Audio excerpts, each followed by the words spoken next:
Lección 8. Predicando y sanando.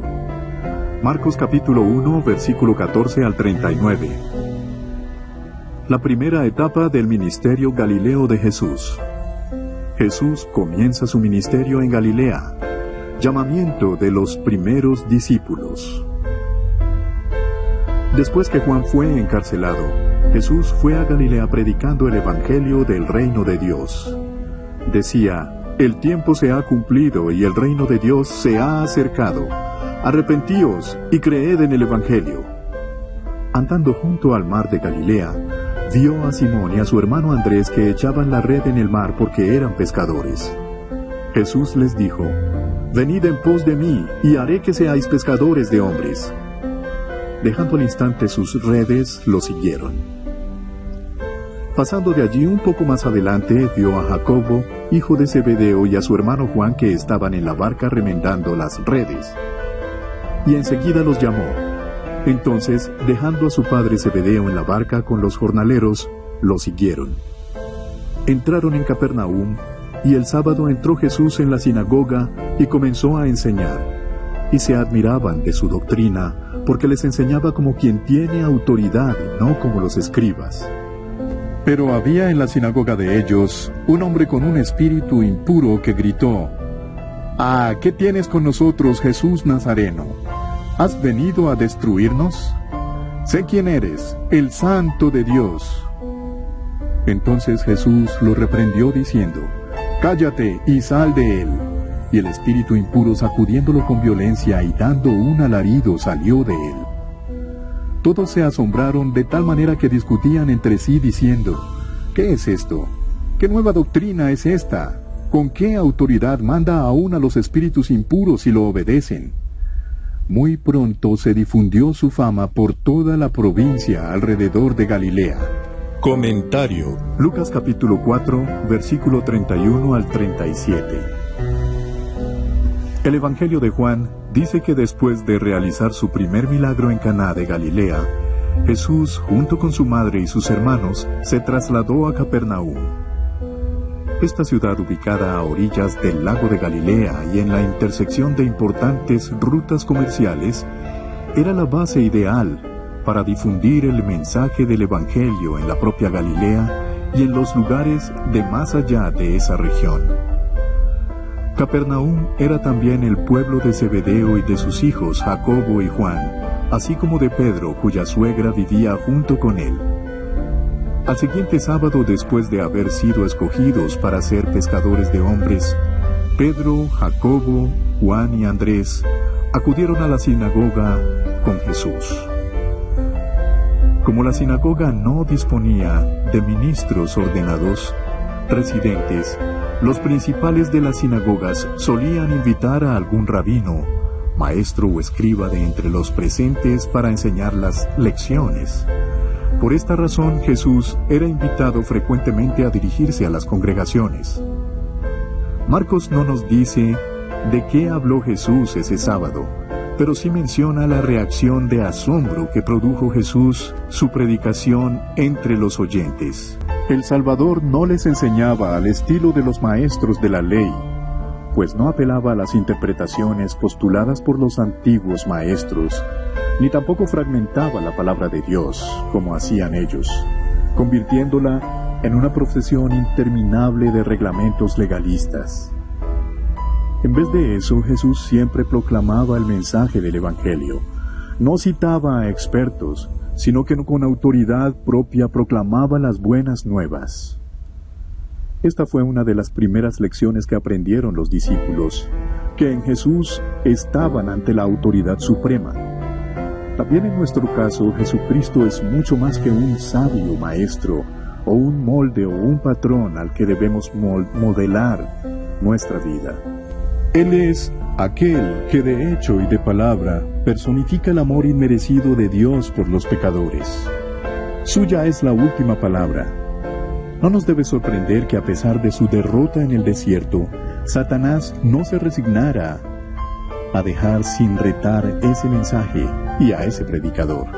Fue el diablo quien usó al hombre de la sinagoga para hostigar a Jesús, y es obvio que ese hombre no estaba haciendo esa declaración por su propia cuenta, pues por sí mismo no pudo haber sabido lo que dijo de Cristo.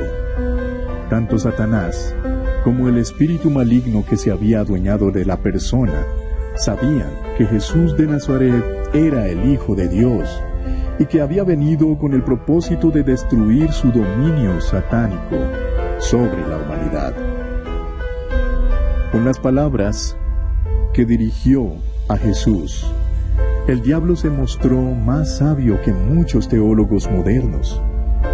Pero ese conocimiento no le hizo ningún bien espiritual, sino lo llenó de temor y temblor. Solamente le esperaba el infierno, ya que el evangelio no era para él. Aunque lo que dijo el espíritu maligno era cierto, Jesús no acogió sus palabras como testimonio. Satanás no podía ser un testigo fidedigno, puesto que los oyentes podían haber pensado, son palabras del padre de la mentira. ¿Cómo vamos a creerlas? Además, para Jesús, este no era el momento apropiado de proclamar abiertamente que Él era el Mesías, pues la mayoría de los presentes le hubiera conferido significado político a esa palabra. Véase Juan capítulo 6, versículo 15. Por eso le dijo al espíritu, cállate, sintiendo verdadera compasión por el hombre poseído, una condición terrible, como podemos constatar cuando salió de él el espíritu inmundo. Jesús le dio la orden, sal de él, y el espíritu maligno no pudo resistirse. Eso convenció a los presentes, incluyendo a los discípulos, de que el Señor hablaba con autoridad, sin que necesitara de complicados encantamientos. Con una sola y simple orden, el demonio tuvo que obedecer. Jesús era y es el Señor. Muchos teólogos niegan la posibilidad de la posesión demoníaca hoy y en aquel entonces. Es cierto que actualmente no identificamos muchos de esos casos, pero eso debe ser solo la expresión de nuestra incapacidad de reconocer dichas manifestaciones o de la capacidad del diablo de adaptarse a los nuevos tiempos. En la actualidad, su poder se despliega en los esfuerzos humanos, a menudo por parte de personas bien preparadas para atacar y socavar las Escrituras y sus enseñanzas. Lo hace mediante las falsas doctrinas, las sectas, las religiones paganas y la ciencia que rechaza la palabra de Dios. Todas esas son artimañas de Satanás, y como no cesan de atacarnos por doquier, tampoco debemos dejar de acudir siempre a Cristo y refugiarnos en Él, en las Escrituras. El mismo Santo Dios Jesús, al dirigirnos hacia la Biblia, da testimonio de ellas y dice, tu palabra es verdad. Aquel día fue noticia en Capernaum. No es sorprendente que al final de este episodio se anote, y muy pronto se extendió su fama por toda la comarca alrededor de Galilea, lo cual ayudó a preparar el camino de Jesús y su mensaje. Muy pronto se juntarían las multitudes a donde quiera que él fuese. Jesús sana a la suegra de Pedro y a muchas otras personas. Marcos capítulo 1, versículo 29 al 34. Al salir de la sinagoga, fueron a casa de Simón y Andrés con Jacobo y Juan. La suegra de Simón estaba acostada con fiebre y enseguida le hablaron de ella. Entonces él se acercó, la tomó de la mano y la levantó, e inmediatamente se le pasó la fiebre y lo servía. Cuando llegó la noche, luego que el sol se puso, le llevaron a todos los enfermos y endemoniados. Toda la ciudad se agolpó a la puerta, sanó a muchos que padecían de diversas enfermedades, y echó fuera muchos demonios, y no dejaban de hablar a los demonios porque lo conocían. Comentario. Mateo capítulo 8, versículo 14 al 17. Lucas capítulo 4, versículo 38 al 41. Jesús y los demás discípulos aceptaron la invitación que les hizo Pedro a comer en su casa, y saliendo directamente de la sinagoga, se dirigieron hacia allá. Tenían mucho que comentar, pero dentro de poco iban a tener más.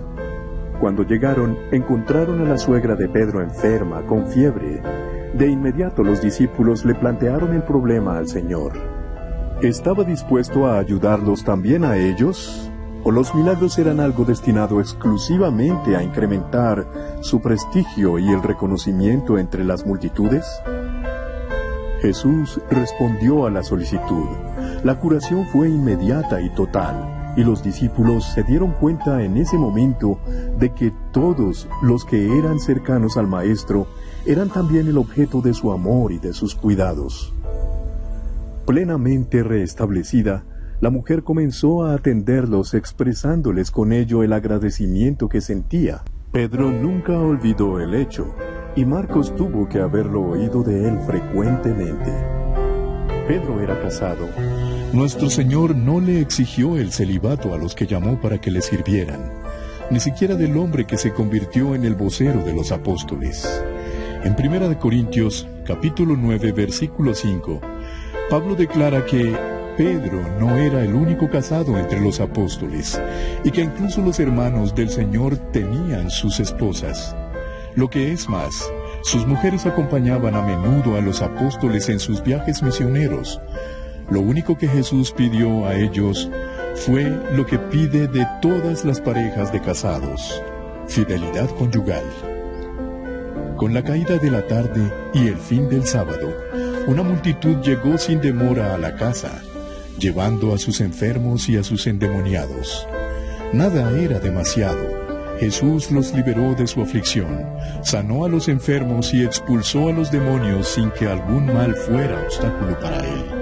El Señor no permitía que los demonios hablaran, pues quería que los que habían sido sanados y los testigos presenciales de sus curaciones fueran los que sacaran sus propias conclusiones directamente de sus palabras y hechos, y se dieran cuenta de que Él era más que un sanador de cuerpos. Él era el prometido Salvador del pecado. El hermoso himno 182 del culto cristiano titulado Del alba al resplandor, de Robert Bridges, nos ayuda a aplicar esta lección en nuestras vidas. Jesús pasa tiempo en oración para luego recorrer Galilea. Versículo 35. Levantándose muy de mañana, siendo aún muy oscuro, salió y se fue a un lugar desierto, y allí oraba. Lo buscó Simón y los que estaban con él, y hallándolo le dijeron: «Todos te buscan». Él les dijo: «Vamos a los lugares vecinos para que predique también allí, porque para esto he venido». Y predicaba en las sinagogas de ellos en toda Galilea, y echaba fuera a los demonios. Comentarios. Mateo capítulo 4, versículo 23 al 25. Lucas capítulo 4, versículo 42 al 44. Ese sábado había sido excepcionalmente atareado para Jesús, pero no durmió tarde en la mañana siguiente. En vez de eso, se levantó antes del amanecer y se retiró a un lugar solitario para orar. Nos podría parecer extraño que el Hijo de Dios sintiera la necesidad de pasar tiempo orando y comunicándose con su Padre Celestial, pero no lo es si recordamos que al mismo tiempo Jesús era verdaderamente humano y como tal, Él también dependía de Dios. Sin embargo, había un aspecto en el cual sus oraciones diferían de las nuestras, y era que las suyas no eran peticiones por el perdón de los pecados, porque en Él no había pecado. En sus oraciones al Padre, hablaba de las tareas que le aguardaban y buscaba la fortaleza para llevarlas a cabo. En esa mañana en particular, podía haber tratado con él si debía permanecer más tiempo en Capernaum o empezar a llevar el mensaje a otras áreas de Galilea. En las palabras que les dijo Jesús a sus discípulos y en las acciones subsiguientes se ve claramente la respuesta del Padre Celestial. El hecho de que Jesús sintiera la necesidad de dedicarle tiempo a la oración nos debe hacer recordar que nuestra necesidad es mucho mayor. Recordemos que por la misma oración, Daniel, el profeta del Antiguo Testamento, sintió el deseo de orar arrodillado 3 veces al día. Tomemos muy en cuenta este ejemplo y el de nuestro Señor. Pedro y los demás discípulos tenían planes diferentes para Jesús. Cuando la multitud se volvió a aglomerar, se dieron cuenta de que su maestro no estaba en la casa, y de inmediato salieron a buscarlo con Pedro encabezando la búsqueda. El hecho de haberlo encontrado sugiere que los discípulos estaban al tanto de su costumbre de apartarse para orar. Cuando le comunicaron que la muchedumbre lo buscaba, pensaron que el Señor se iba a sentir contento por eso. Pero Jesús sabía que el motivo de muchos era solo el interés personal. Jesús también se daba cuenta de que a sus discípulos les faltaba mucho por aprender acerca de Él y de su misión. Si Jesús hubiera seguido la sugerencia de sus discípulos, no hubiera puesto el énfasis de su obra en la proclamación del Evangelio, sino en aparecer como un sanador. El error de que son culpables muchos de los que practican la sanidad por fe en nuestros días. Por lo tanto, Jesús les informó a sus discípulos esa misma mañana que iba a salir en viaje de predicación por Galilea. Lucas capítulo 4, versículo 44 dice, Judea. Pero no hay contradicción porque Judea también significa la tierra de los judíos. Véase la nota que hay en la Nueva Versión Internacional. Jesús asistía a las sinagogas a donde quiera que llegaba. Eso le daba muchas veces la oportunidad de predicar el Evangelio durante los servicios, no solo los sábados, sino también los lunes y los jueves. Además, como parte de su predicación, el Salvador echaba fuera demonios, siempre enemigos de su mensaje de salvación. El viaje misionero pudo haber durado semanas o incluso meses, pero en Marcos capítulo 1, versículo 35 al 39, el evangelista lo resume escuetamente en un versículo. El Salvador siempre hacía énfasis en la predicación del Evangelio. Nuestro Señor vio la necesidad de predicar más allá de Capernaum. El mensaje no es solo para nosotros, sino para compartirlo. Tan es así que las últimas palabras de Jesús a sus discípulos fueron: «Y me seréis testigos en Jerusalén, en toda Judea, en Samaria y hasta lo último de la tierra». Hechos capítulo 1 versículo 8. Esa es todavía nuestra misión, y en el Evangelio de Marcos tenemos el ejemplo de nuestro Señor.